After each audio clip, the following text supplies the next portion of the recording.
Hey everybody, welcome back to WineupTV. Sorry it's been a while since I filmed a show, but today we have Susan Allen here from stsupery, Napa Valley Wines. When we come back, she's going to tell you all about these wines and why you should go visit and drink stsupery.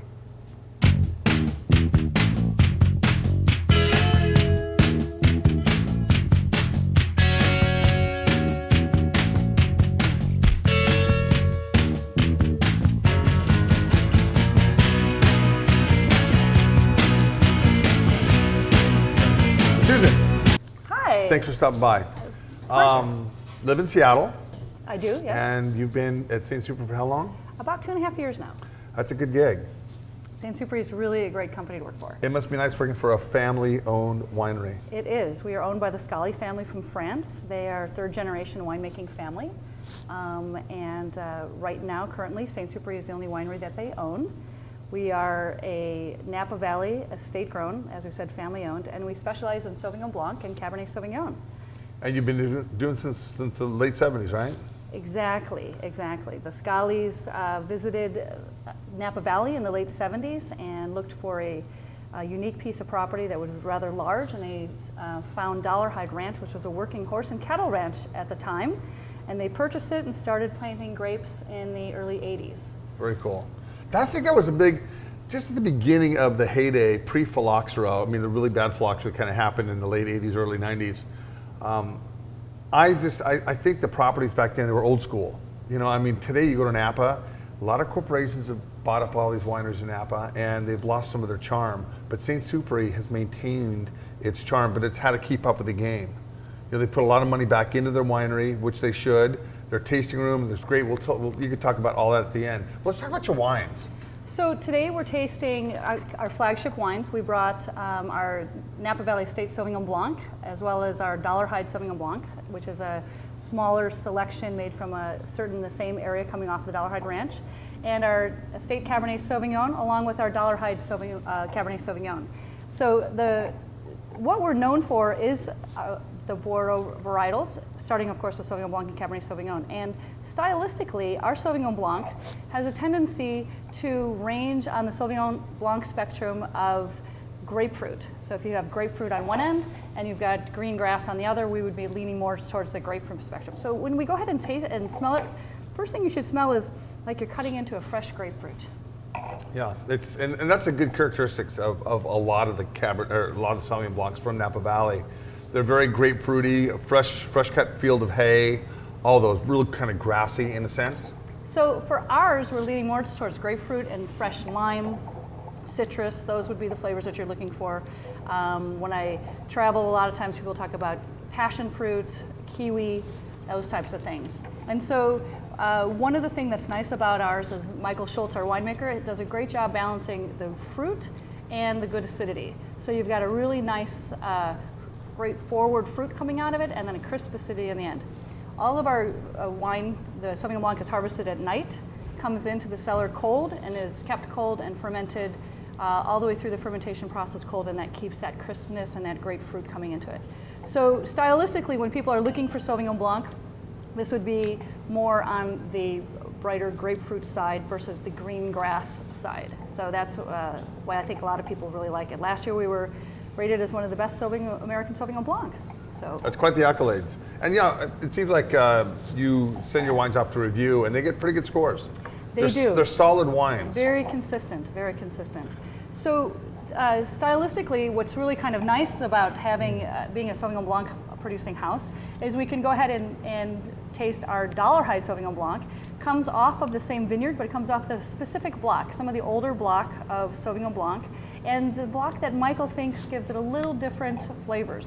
So 19% of this wine goes through barrel fermentation, and so you're going to taste it right away, a real difference between the two. And it's a great way for people to try Sauvignon Blanc in stylistically two different ways. And they smell completely different too. Even though Sauvignon, you know, when you do the little bit of barrel fermentation, you get that richness to it. The tannins that would kind of mellow out some of the, I don't want to say offensive flavors of Sauvignon Blanc, but some of them can be a little bit harsh. But no, this one here smells completely different. 100% French oak, being from, as we would say, a Bordeaux house in the heart of Napa Valley. And you can taste the richness. Isn't that beautiful? Dollar Hide is a lot richer. And this is crisp and clean.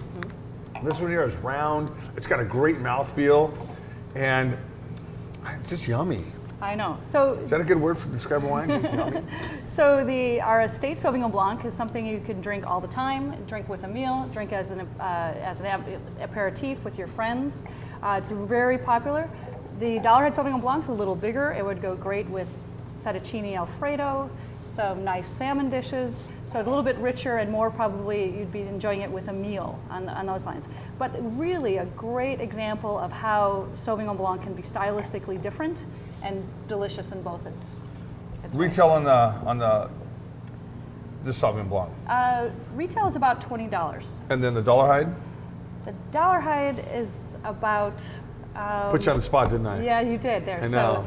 So I think it's about $35. Okay. Could be 40. Now you can taste the difference. You know, some wines, you know, when you have them side by side and one's 20, one's 30, whatever, it's hard to taste the difference. But I think with the barrel aging, I think you kind of nailed it right on there.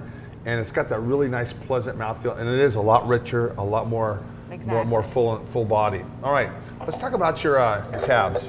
So, one of my favorites, Cabernet, and one of the things I like, especially about our estate Cabernet, is consistently it shows off some of the best things coming out of Napa Valley. Michael usually uses a blend with the estate Cabernet, and it changes each year, but the majority is always Cabernet. There's often sometimes Merlot, Petit Verdot, Malbec, Cabernet Franc blended in at different smaller levels.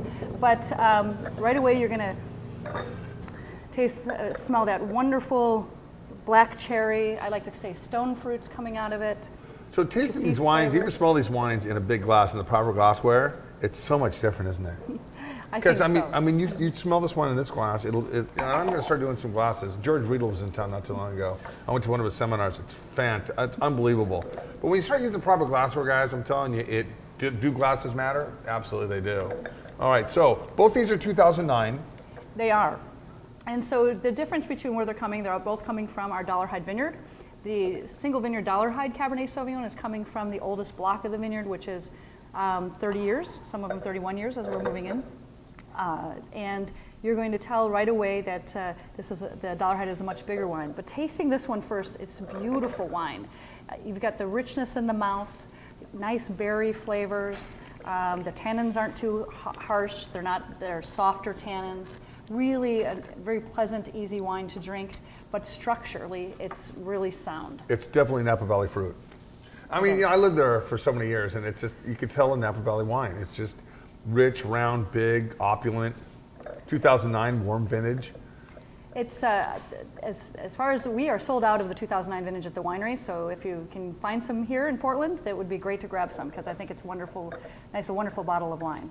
Tasting the Dollar Hide, you can see right away the color is a little bit darker than the estate Cabernet, and this is also 100% Cabernet, aged in French oak barrels, and you can tell this wine will open up more as we go on. The Dollar Hide, I got some licorice on the Dollar Hide. You know, you have your basic fruit profiles in Napa. You know, you have the Rutherford Dust, and this is a Rutherford property right here, correct? This is actually off the Dollar Hide. We are in Rutherford, but this is not the Rutherford fruit. Okay. Some of the Rutherford fruit is probably mixed in with this one. They have that Rutherford Dust. I don't know if they do it anymore, but they used to have that Rutherford Dust tasting every year, and man, I miss Napa. So it's. You can tell right away that the Dollar Hide is a little bigger, it's a little bit richer, it's going to be a little bit, right away, a little more closed, but it's going to open up as it comes along. That really beautiful Napa fruit coming through. It is. Good grip too. Good acid, good structure on this wine. Retail on the Retail on the estate Cabernet is anywhere between 30 and 35. Okay. Retail on the Dollar Hide is about 75, 80. Okay. So. Awesome.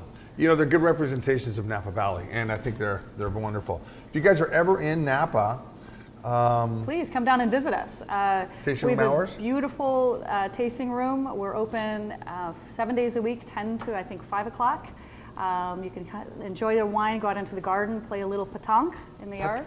Pétanque is French for a bocce ball, and it's a really fun place to visit. We're dog friendly, so bring your dogs as well. But round up all your dogs, bring them down to St. Super. More importantly, it's a beautiful place to taste wonderful Napa Valley is in the heart of Napa. So we hope you'll come down and visit us. Yeah, for those of you who've never been to Napa, you got to go. If you're even in the wine business or just passionate about wine, Napa Valley is one of those places you walk into and you're going to go, wow, this is Nirvana right here. So, all right, well, Susan, thank you so much for coming by, guys. Thanks for watching, and pick up some of these wines. You know, think outside the box. Try something you haven't tried before. Next time when we see you, I don't know what I'll be talking about, but I'm sure it'll be kind of fun and good. See you later.